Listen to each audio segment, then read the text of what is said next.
Ashama akkam jirtu hordoftoonni YouTube chaanalii Dabaloo Tech viidiyoo baay'ee bareedaa fi barbaachisaa ta'e tokkoon qabadhee isiniif dhiyaadhee jira. Moobaayiliin keenya yeroo baay'ee biizii ta'ee maaliif nu rakkisa? Yookaan ariitiidhaan maaf nuuf hojjechuu dida?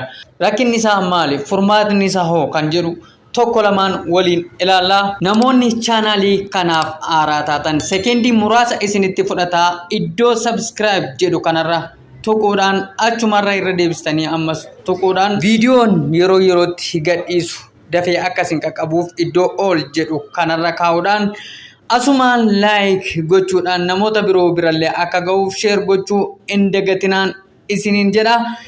Egaa moobaayilii keenya wanti biizii godhu maali? Furmaati isaa hoo maali? Wantoonni moobaayilii keenya biizii godhan yookaan ariitiin akka hin hojjenne godhan wantoota sadiitu jiru. Isaaniinis viidiyoodhaan qabadhee isiniif dhiyaadheen jira. Jalqabaa hanga dhumaatti na hordofaa. Egaa isaan sadan keessaa inni tokko appilikeeshinoonni moobaayilii keenya irra jiran yeroo yerootti haara'uu qabu. Akkamittiin immoo haaressina? Furmaatni isaa maali? Jalqaba egaa moobaayilii keessan irraa aappii ma jiru aappii Play Store jedhu kanarra tuquudhaan gara fuulduraatti deemtu. Yeroonni bifa kanaan isiniif fidu iddoo profile picture keessanii harka mirgaa gara olii jiru kanarra tuquudhaan ammas gara fuulduraa deemtu. Innis bifa kanaan isiniif fida. Appilikeeshinii Play Store kana erga seentanii bifa kanaan isiniif fidee booda Google account'itti aanee kan jiru Manage Apps and Device iddoo jedhu kanarra tuquudhaan gara fuulduraatti deemna. Innis bifa kanaan nuuf fidaa jechuudha. Egaa yeroo kana maal gochuutu nurraa eegama? Amma osoo moobaayilii keenya irratti aappii dhiibbaa geessise jira ta'e harmful apps found jedheetu mallattoo warningii yookaan raajeffannoo iddoo kanarratti nuuf ka'aa jechuudha. Osoo inni sana hin godhin dura nuti immoo maal gochuutu nurra jiraata? Egaa aappiin update hin taane kunoo updates app iddoo jedhu kana jala aappiin update hin taane yookaan kan hin haareffamne hedduutu jiru. Isarra tuquudhaan gara fuulduraatti deemna. Achirra eega xunnee booda appilikeeshinoonni moobaayilii keenyarraa update gaafatan yookaan yeroo yerootti haara'uu qabu ture amma update hin ta'in jiru. Warroota kana kunoo bifa mallattoo raajeffannoo warningiidhaan fidee jira. Bifa kanaanis fiduu dhiisuu ni danda'a. Sanaaf jettanii haaressuu hin dhiiftan. Isin aappii kana tokko tokkoon update gochuu yoo barbaaddan tokko tokkoon iddoo kanarra tuquudhaan update gochuu ni dandeenya. Kunoo amma update naaf gochaa jira jechuudha. Akkuma isin argitan kana jechuudha. Yoo barbaanne immoo hunduma isaa wal duukaa update gochuu ni dandeenya. Update all isa jedhu kanarra tuquudhaan update gochuu ni dandeenya jechuudha. Kunoo bifa kanaan hundisaa update ta'aa jira jechuudha dabareedhaan. Kanaaf bifa kanaan moobaayilii keessan yeroo yerootti haareffachuu qabdu. Appilikeeshinii moobaayilii keessan irra jiru kam iddoo kana isteeppiin amma isinitti argisiise kana hordofuudhaan dhuftanii haareffachuutu isinirra jiraata. Sababni isaa inni kun egaa wantoota moobaayilii keenya biizii godhan yookaan moobaayiliin keenya ariitiidhaan akka hin hojjenne godhan keessaa isa tokko. Furmaanni isaa immoo isa kanaadha jechuudha. Viidiyoo lammaffaa fi sadaffaa irratti immoo wantoota moobaayilii keenya biizii godhan isa lammaffaa fi sadaffaan qabadhee isiniif dhiyaadha.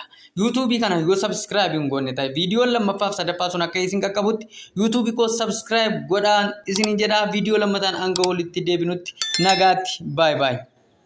Ashama akkam jirtu hordoftoonni YouTube chaanalii Dabaloo Tech viidiyoo baay'ee bareedaa fi barbaachisaa ta'e tokkoon qabadhee isiniif dhiyaadhee jira. Moobaayiliin keenya yeroo baay'ee biizii ta'ee maaliif nu rakkisa? Yookaan ariitiidhaan maaf nuuf hojjechuu dida? Rakkinni isaa maali? Furmaatni isaa hoo kan jedhu tokko lamaan waliin ilaallaa. Namoonni chaanalii kanaaf haaraa taatan sekendii muraasa isinitti fudhataa iddoo subscribe jedhu kanarra tuquudhaan achumarra irra deebistanii ammas tuquudhaan viidiyoon yeroo yerootti gadhiisu dafee akkasiin qaqqabuuf iddoo all jedhu kanarra kaa'uudhaan asumaan like gochuudhaan namoota biroo birallee akka ga'uuf share gochuu hin dagatinaan isiniin jedha. Egaa moobaayilii keenya wanti biizii godhu maali? Furmaati isaa hoo maali? Wantoonni moobaayilii keenya biizii godhan yookaan ariitiin akka hin hojjenne godhan wantoota sadiitu jiru. Isaaniinis viidiyoodhaan qabadhee isiniif dhiyaadheen jira. Jalqabaa hanga dhumaatti na hordofaa. Egaa isaan sadan keessaa inni tokko appilikeeshinoonni moobaayilii keenya irra jiran yeroo yerootti haara'uu qabu. Akkamittiin immoo haaressina? Furmaatni isaa maali?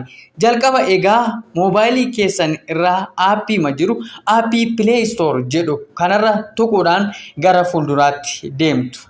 Yeroonni bifa kanaan isiniif fidu iddoo profile picture keessanii harka mirgaa gara olii jiru kanarra tuquudhaan ammas gara fuulduraa deemtu. Innis bifa kanaan isiniif fida. Appilikeeshinii Play Store kana erga seentanii bifa kanaan isiniif fidee booda Google account'itti aanee kan jiru Manage Apps and Device iddoo jedhu kanarra tuquudhaan gara fuulduraatti deemna.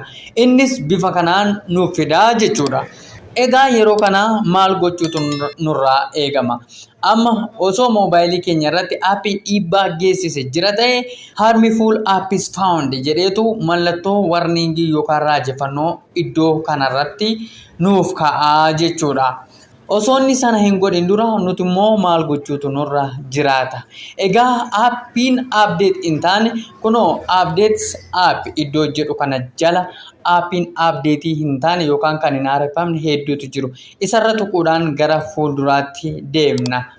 Achirra eega xunnee booda appilikeeshinoonni moobaayilii keenyarraa update gaafatan yookaan yeroo yerootti haara'uu qabu ture amma update hin ta'in jiru. Warroota kana kunoo bifa mallattoo raajeffannoo warningiidhaan fidee jira.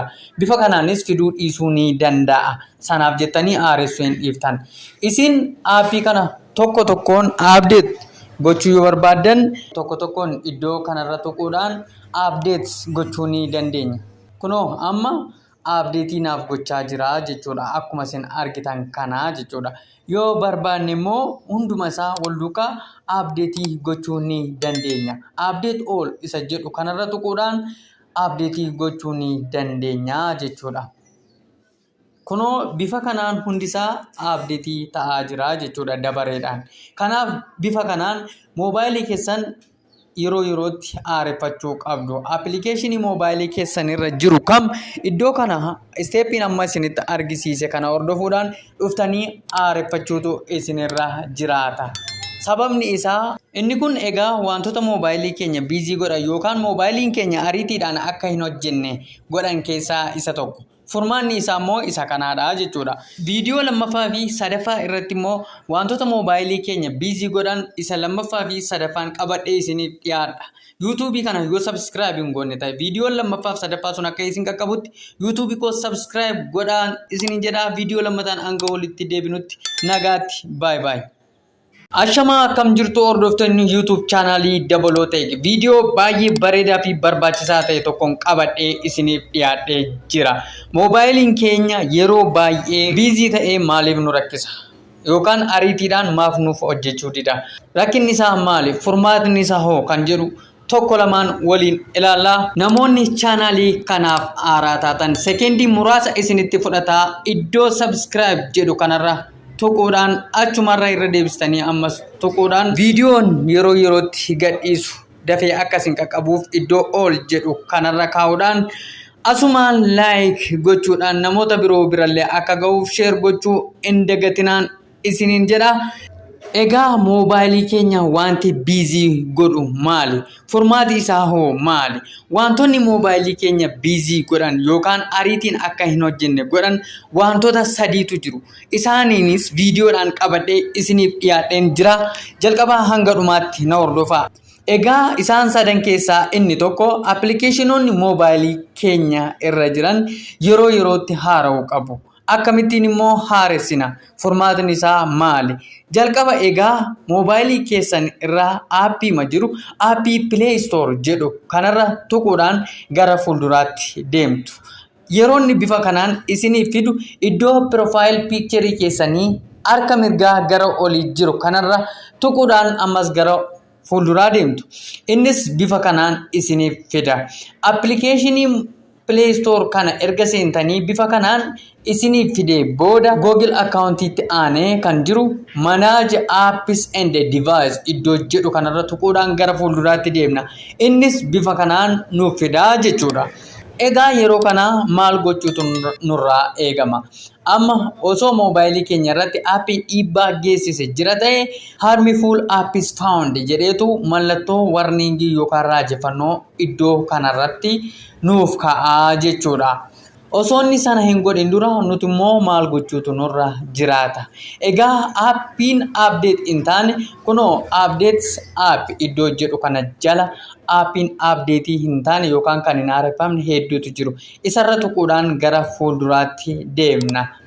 Achirra eega xunnee booda appilikeeshinoonni moobaayilii keenyarraa update gaafatan yookaan yeroo yerootti haara'uu qabu ture amma update hin ta'in jiru. Warroota kana kunoo bifa mallattoo raajeffannoo warningiidhaan fidee jira. Bifa kanaanis fiduu dhiisuu ni danda'a. Sanaaf jettanii RS hin dhiiftan. Isin aappii kana tokko tokkoon update gochuu yoo barbaadan tokko tokkoon iddoo kanarra tuquudhaan updates gochuu ni dandeenya. Kunoo amma update naaf gochaa jira jechuudha. Akkuma isin argitan kana jechuudha. Yoo barbaanne immoo hunduma isaa wal duukaa update gochuu ni dandeenya. Update all isa jedhu kanarra tuquudhaan update gochuu ni dandeenya jechuudha. Kunoo bifa kanaan hundisaa update ta'aa jira jechuudha dabareedhaan. Kanaaf bifa kanaan moobaayilii keessan yeroo yerootti haareffachuu qabdu. Appilikeeshinii moobaayilii keessan irra jiru kam iddoo kana steepiin amma isinitti argisiise kana hordofuudhaan dhuftanii haareffachuutu isinirra jiraata. Sababni isaa inni kun egaa wantoota moobaayilii keenya biizii godhan yookaan moobaayiliin keenya ariitiidhaan akka hin hojjenne godhan keessaa isa tokko. Furmaanni isaa immoo isa kanaadha jechuudha. Viidiyoo lammaffaa fi sadaffaa irratti immoo wantoota moobaayilii keenya biizii godhan isa lammaffaa fi sadaffaan qabadhee isiniif dhiyaadha. YouTube kana yoo subscribe hin goone ta'e viidiyoo lammaffaa fi sadaffaa sun akka isin qaqqabutti YouTube koo subscribe godhaan isinin jedha. Viidiyoo lammataan hanga walitti deebinutti nagaatti. Bye bye.